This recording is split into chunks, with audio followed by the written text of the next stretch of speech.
போக்கீஸ்ல ஆரம்பிச்சு மல்டிபிளெக்ஸ் தியேட்டர்னு அதிநவீன வசதிகளோட பல திரையரங்குகள்ல பல படங்களை பார்த்து போல.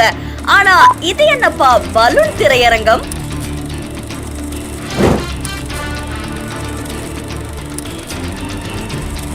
செங்கல் கல்லுன்னு கட்டுமானமே இல்லாம ஒரு ராட்சத பலூனை வச்சு முழு திரையரங்கத்தையே உருவாக்கி இருக்காங்களாம்.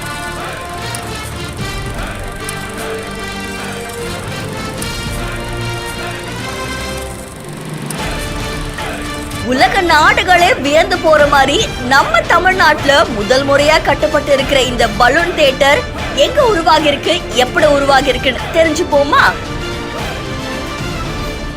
காலங்காலமா இந்த படம் பார்க்கணும் அப்படின்ற ஆர்வம் பல மக்களுக்கும் இருந்துட்டு தான் இருக்கு. இதுல திரையரங்குக்கு போய் படம் பார்க்கறது அப்படின்னாலே ஒரு புது ஃபீல் தான்ல.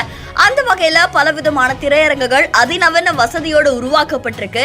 இதுல அடுத்தபடியா இப்போ பலூன் திரையரங்கம் அப்படின்னு ஒரு திரையரங்கம் களமிறங்கி இருக்கு.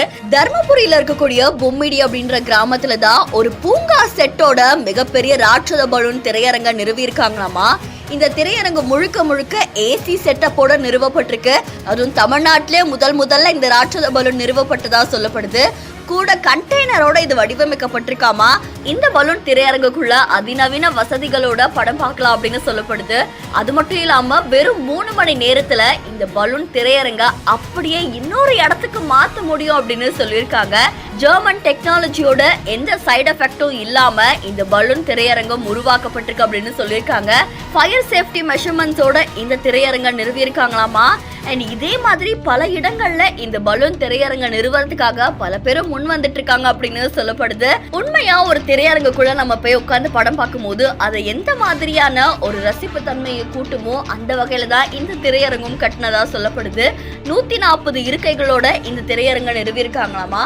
ஸோ இந்த பலூன் ராட்சத திரையரங்க பார்க்கறதுக்காக பல மக்களும் வருகை தந்துட்டு இருக்காங்க அப்படின்னு சொல்லப்படுது. ஸோ மாடர்ன் தியேட்டர் அப்படின்னு சொல்ற வகையில இந்த பலூன் மாடர்ன் சினிமா தியேட்டர் தான் இப்போ பலருடைய கவனத்தையும் ஈர்த்திருக்கிறதா கூறப்படுது.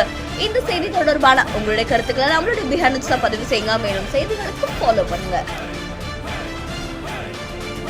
இந்தியாவில் 5வது தேட்டர் இது பொம்மடியில் போட்டிருக்கேன்.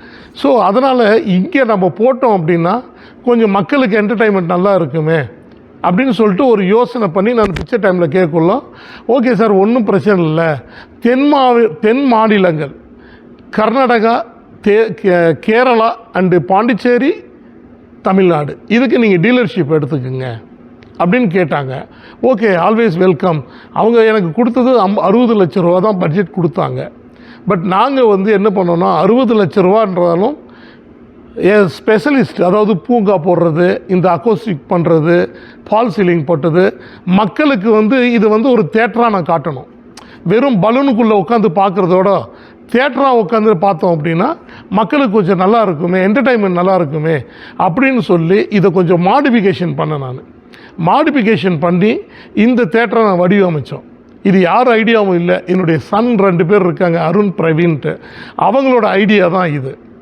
இந்த ஐடியாஸை பார்த்தக்குள்ள அவங்க என்ன பண்ணிட்டாங்கன்னா, சிட்டியில் நம்ம போயிட்டு பார்க்குறோம். இப்போ எக்ஸாம்பிள் மாலில் நிறையா மாலில் இருக்குது, தேட்டர் இருக்குது, பிவிஆர் தேட்டர் இருக்குது. அதனோட குவாலிட்டி குறையாமல் இங்கே கொடுக்கணும். வில்லேஜுக்கு தேட்டருக்கு போவாங்க, இங்கேருந்து சிட்டிக்கு போவாங்க, தர்மபுரி, சேலம் அது மாதிரி எங்கேயோ போனாங்கன்னா அவங்களுக்கு ஒரு ஃபேமிலி போய் பார்க்கணுன்னா 4000 5000 செலவாகும். ஃபுட்டு நீங்கள் எப்படி சிட்டியில் கொடுக்குறீங்களோ அதே குவாலிட்டி, அதோட பெஸ்ட்டு குவாலிட்டியாக கம்மி பட்ஜெட்டில் நாங்கள் கொடுக்குறோம். உங்களுக்கு தேட்டருக்கு நீங்கள் உள்ளே வரக்குள்ளேயே நீங்கள் இந்த ஃபுட்டு தான் எனக்கு வேணும் அப்படின்னு ஃபிக்ஸ் பண்ணிட்டீங்கன்னா நாங்கள் உள்ள தேட்டருக்குள்ளேயே கொண்டு கொடுத்துருவோம்.